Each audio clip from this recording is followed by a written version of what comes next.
Greetings everyone! Today we're doing something a little different. We're taking a look at a piece of Archie Sonic publication history, specifically the complete Sonic comic encyclopedia. So what is a comic encyclopedia exactly? Well, they're essentially primers to a comic universe, designed for people who are new to a franchise that want to get up to speed on the lore, or for longtime fans who want a reminder on certain things and don't want to dig through hundreds of comics to do so. You might be asking, why do I need an encyclopedia when wikis exist? Admittedly, wikis can contain much more information than a printed encyclopedia, as long as they cite a legitimate source. Otherwise, this will lead to the big drawback of wikis. Anyone can log in and alter things at random, a lot of times with inaccurate information. Like for instance, Sonic's favorite food is actually grilled cheese sandwiches, even though evidence points out that it's wrong. Plus, comic encyclopedias are more often than not from official sources. Sometimes they would contain things not found in the issues themselves, elements that are elaborated on, you could say. And as long as it's properly cited, that information can be added to the wiki. So in a way, the encyclopedia can help the wiki. Since the comic bigwigs Marvel and DC were doing encyclopedias, Archie figured they had this 20-something-year-old video game comic with a rich lore, so might as well jump in on the encyclopedia bandwagon. That's my guess at least. And it was a good idea to release an Archie Sonic encyclopedia because during this time, the comic's popularity had gained a renaissance thanks to writer Ian Flynn and the various artistic talents that included Tracy Yardley, Matt Herms, and Ben Bates. So let's dive into the book that has information about the comic characters and the lore. Free Comic Book Day 2009. What? You think I was going to dive into the encyclopedia right away? Nuh-uh. First, we're going to take a brief look at what essentially was the precursor to the comic encyclopedia. Like I said, Archie Sonic had gained a renewed interest since Ian Flynn came on board. One method to attract new readers was free comic book day issues. Free Comic Book Day, for those unaware, is an event where every first Saturday in May, comic companies would print free comics containing new stories, reprints of older stories, or miscellaneous stuff like some sort of comic primer. Archie Sonic's Free Comic Book Day 2009 special falls under Category 3. It's essentially a souped-up version of what occasionally appears in the comic series from time to time: data files. The sections in the special are even referred to as data files. Anyway, data files in the actual comics would pop up when important things happen in the series. For example, there were data files in issue 108, the one that had the original Robotnik return for an issue.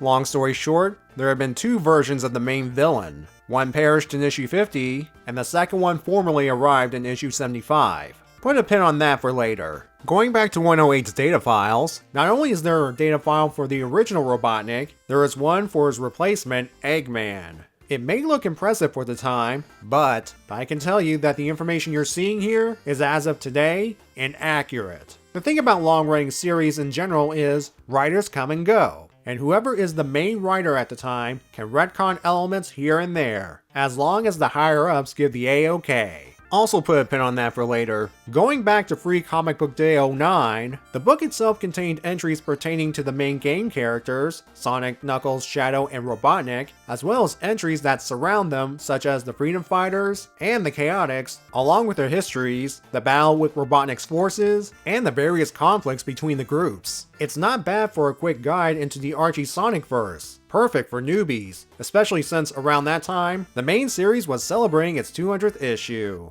But there's only so much one can pack into a comic-sized format. And so, the following year, 2010, an official Sonic comic encyclopedia was announced, and between then and when it finally came out on October 10th, 2012, it went through some cover designs, as well as some name changes, going back and forth between the complete Sonic comic encyclopedia and Sonic Who's Who. In the end, they went with option 1. The final cover itself is gorgeous. Done by frequent Archie Sonic cover artist Patrick Spaz Pesante, it showcases a mixture of Sonic characters mainly from the games, the Saturday morning cartoon series, and even some Sonic comic original characters like Scourge the Hedgehog and Enerjack.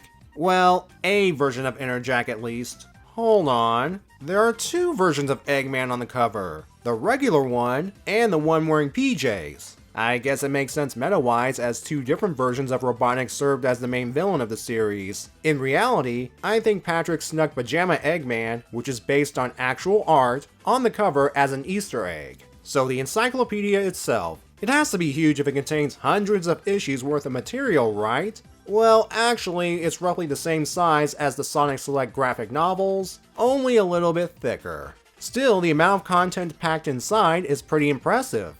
Now, I'm not going to go through the entire book, we'd be here all day, and you'll probably get bored. Instead, I'll give a general overview and highlight some things and entries that stand out to me. When it comes to the main heroic groups, i.e. the Freedom Fighters and the Chaotix, there is an overall summary before the book moves on to entries about its individual members. Located in the upper corners of their pages, and the pages of many other entries, are their profile stats, which a lot of the time include the issue they debuted in, along with any trademark abilities they might have. What I do like is that there are stylized logos for each character. Some have appeared in other Archie Sonic properties, others seem to be brand new. Next, the book would move on to the hero's family and allies, including the various Freedom Fighter factions spread throughout the globe. Some known ones include the Down Under Freedom Fighters and the Arctic Freedom Fighters, but there is one Freedom Fighter faction that remained unknown both in-universe and out until the Encyclopedia's release, and it involves the Nerves. They're a race of underground green nerdy creatures Sonic's crew met in issue 10.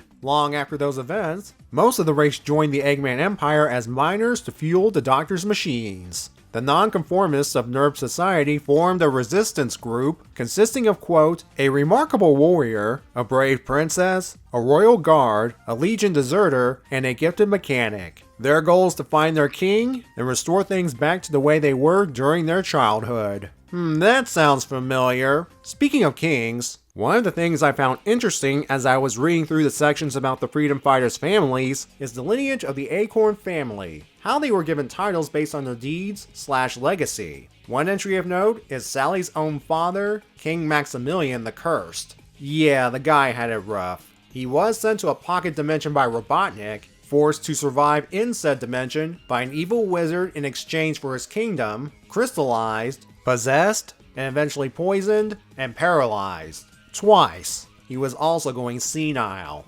Guy had it rough by the end of the pre-reboot era. Alright, moving on to the villains. Naturally, Robotnik/Eggman and his organization gets a number of entries, but I want to comment on the main villains entry. This is where those pins I mentioned earlier come in, so get comfortable. Recall that the original Robotnik died, and Eggman took his place. Well, Eggman had an original form known as Robo-Robotnik, which is actually a roboticized form of Robotnik, and he came from another world. I remember reading somewhere that Ian Flynn was going to clarify on the whole Robo-Robotnik situation in the Encyclopedia. For context, we were actually introduced to two versions of Robo-Robotnik early in the book. The first Robo-Robotnik, who debuted in issue 19, came from a world where he turned the Freedom Fighters into cyborgs. That was a mistake as it gave his enemies enough strength to tear through his forces with ease. In a desperate move, he roboticized himself and crushed the Freedom Fighters, save Cyborg Sonic. Robo-Robotnik 1 then turned his attention towards conquering the multiverse, and the key to this was a giant robot called Giant Borg.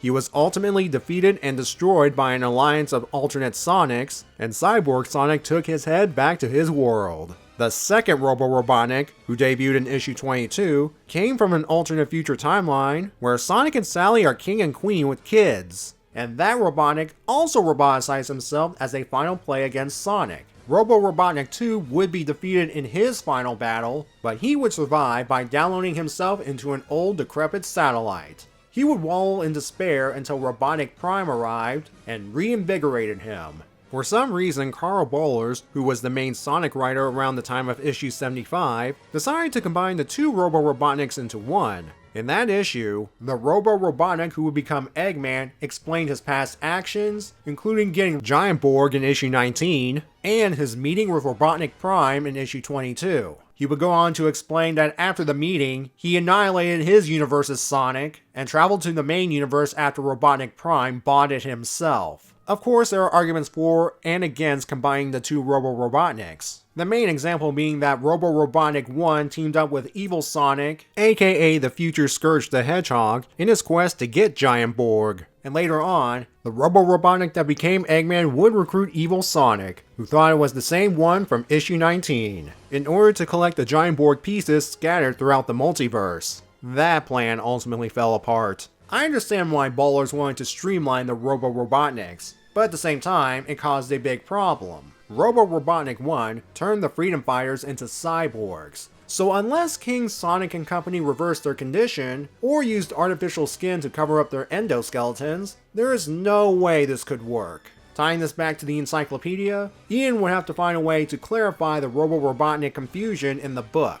Ultimately though, the idea was scrapped. Though based on the entry that was published, it appears that he was leaning more towards Robotnik 2's backstory. That he was defeated in the final battle in an alternate universe, and his mind was uploaded into a satellite. Even the entry from the 2009 Free Comic Book Day special leaned towards this direction. Personally, I'm on team there are two Robotniks, because the multiverse after all. Plus, the Robotnik that became Eggman scanned his Prime counterpart's mind, learned about Giant Borg, probably wanted to take it for himself, and because his appearance is similar to Robotnik 1, he probably fooled everyone into thinking he was him.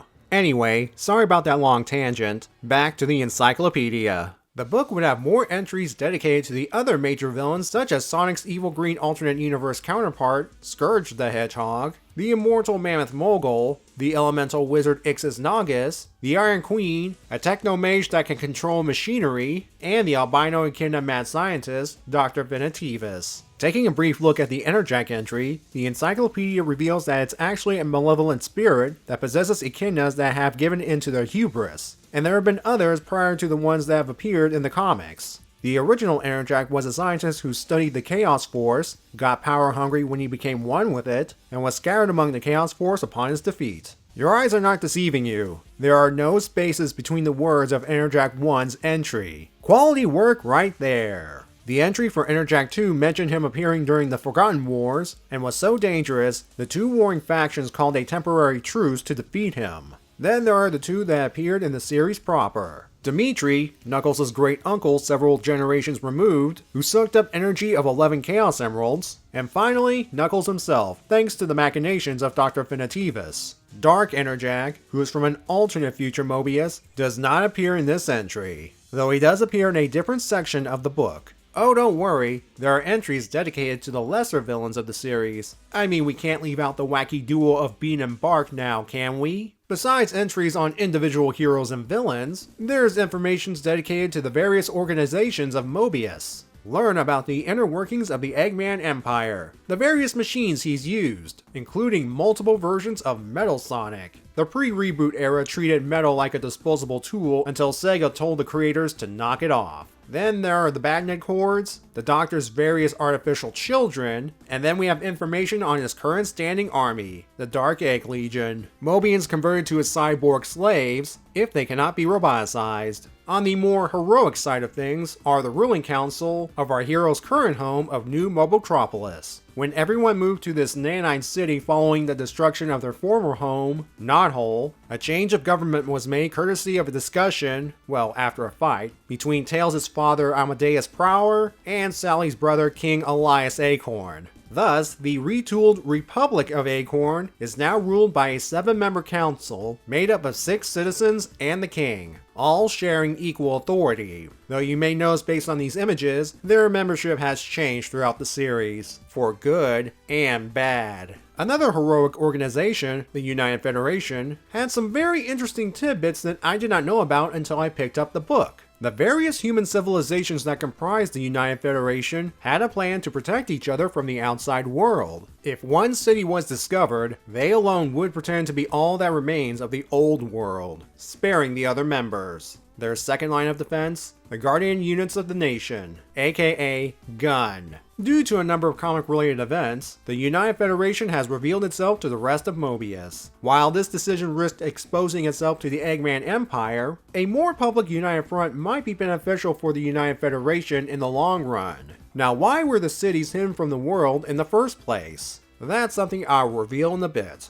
For the moment, let's take a look at entries beyond the confines of Mobius. First off, outer space. Sonic and crew, well, mostly Sonic, have met a number of extraterrestrial beings, but the two races I want to highlight are the Zorda and the Black Arms. The Zorda are a warlike race that tend to hold grudges against planets that have wronged them. Unfortunately, Mobius was one of those planets. They attacked it in the past in an attempt to wipe out all life. Thousands of years later, they discovered that life was thriving on the planet again. Their new plan to deal with Mobius was to use a device called the Quantum Dial to create a black hole to suck everything in.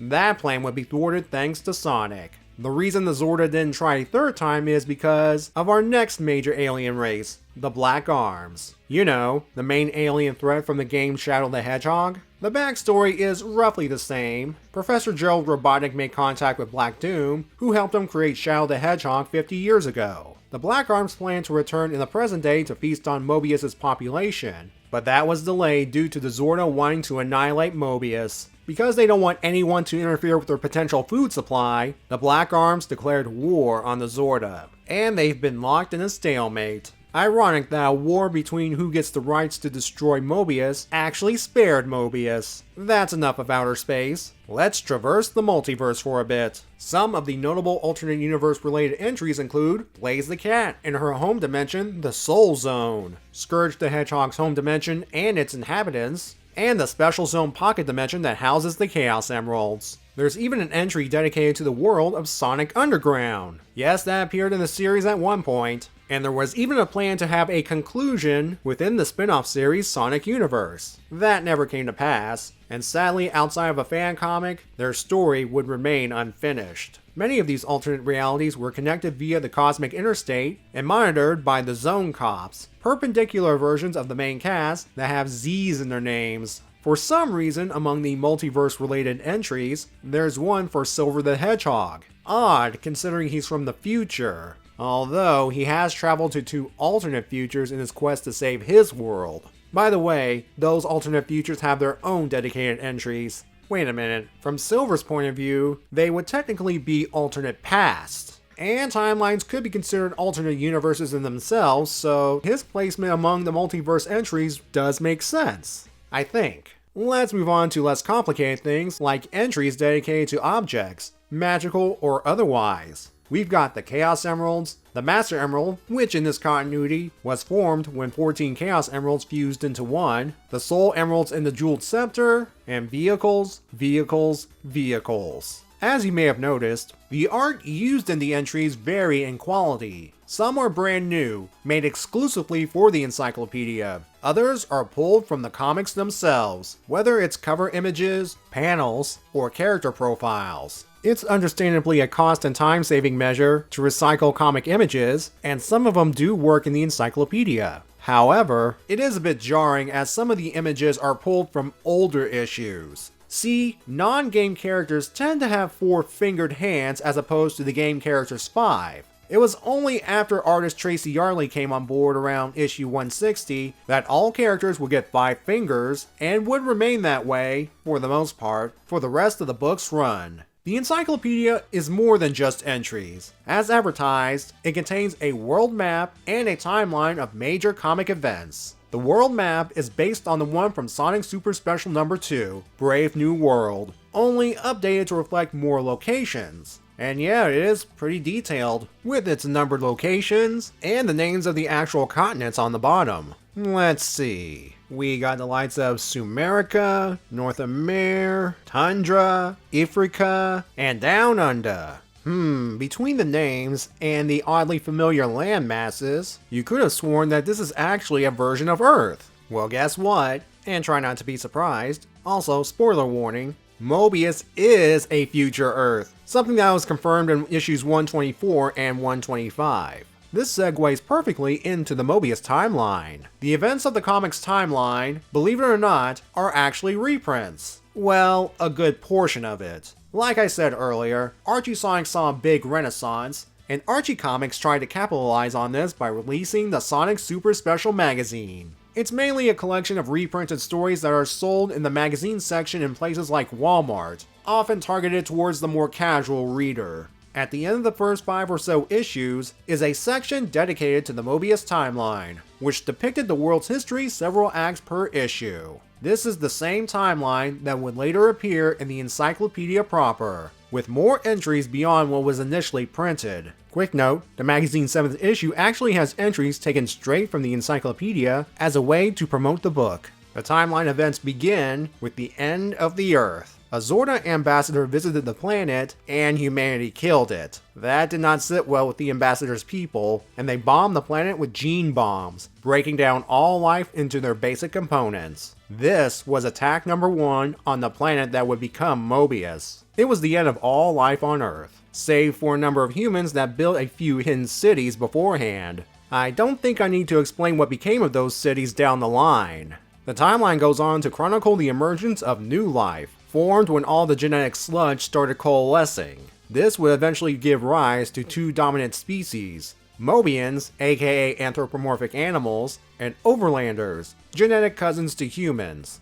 But honestly, they look so much like humans, they might as well be humans reborn, and many of them would go on to integrate into human society. Here's some notable timeline highlights. The Echidna civilization rapidly evolves. And oh boy, there's a lot of Echidna related content. Mammoth Mogul's early attempt to take over the world with magic, Alexander Acorn uniting the various races and becoming king of the newly created Mobitropolis, and of course, the Great War between the Kingdom of Acorn and the Overlanders. Interestingly, it's revealed that not every Mobian was on the side of the Kingdom of Acorn, and they conspired with the Overlanders against them. Then there's the aftermath of the Great War, and following that, the events related to the actual comic series. I should point out that the timeline stops at the formation of Teams Freedom and Fighters, which happened in issue 236. Keep that in mind for later. That's not the end of the encyclopedia, as its final entries contained one of the alternate futures previously mentioned, the 30 years later material, and finally, stuff related to Solaris and his 2 components, Iblis and Mephiles. And that's the complete Sonic comic encyclopedia. Well, complete is not an accurate term these days. Had things continued to do well for Archie Sonic, presumably the encyclopedia would get a new release with updated information, but that would not come to pass. Thanks to the legal battle between Archie Comics and former writer Ken Penders over character ownership, the former told the current staff to alter things so that the latter's characters would no longer appear in the book. Ultimately, the solution was to use the crossover with Mega Man to reboot the Sonic universe in 2013, and it would go on until it was finally cancelled in 2017. This book was lucky enough to come out when it did, before the copyright situation really blew up. These days, I consider the encyclopedia to be a relic of a bygone era, as it has most of the information pertaining to pre-reboot Archie Sonic. Remember when the timeline ended at the formation of Teams Freedom and Fighters? Well, 11 issues later is when the pre-reboot era ends. And a lot has happened between those 2 points, including the Secret Freedom Fighters' actions against King Nagas, Eggman replacing his treacherous nephew Snively with Orbot and Cubot, the Chaotix tracking down Mighty and Ray, the threat of the Tails doll New Mobitropolis, and finally, Team Fighters, along with Silver the Hedgehog, capturing Mecha Sally in the Arctic. So I guess a more accurate title for this book would be the mostly complete pre-reboot Sonic comic encyclopedia. Like I said, I gave a general overview of what this book contains. There's so much more material than what I've shown, it's ridiculous. I mean, there's a section dedicated to what exactly a Mobian is, beyond being called anthropomorphic animals, and it officially acknowledges Overlanders as Mobian humans. Who knew? If you wish to check out the encyclopedia on your own, you could buy a physical copy yourself, but be prepared to put a dent in your wallet. Makes sense since it's no longer in print. If you rather not, well, in this day and age of the internet, you'll find a way to do so for free. Anyway, thank you for joining me as I took a look at this piece of Archie Sonic publication history, and have a good day everyone.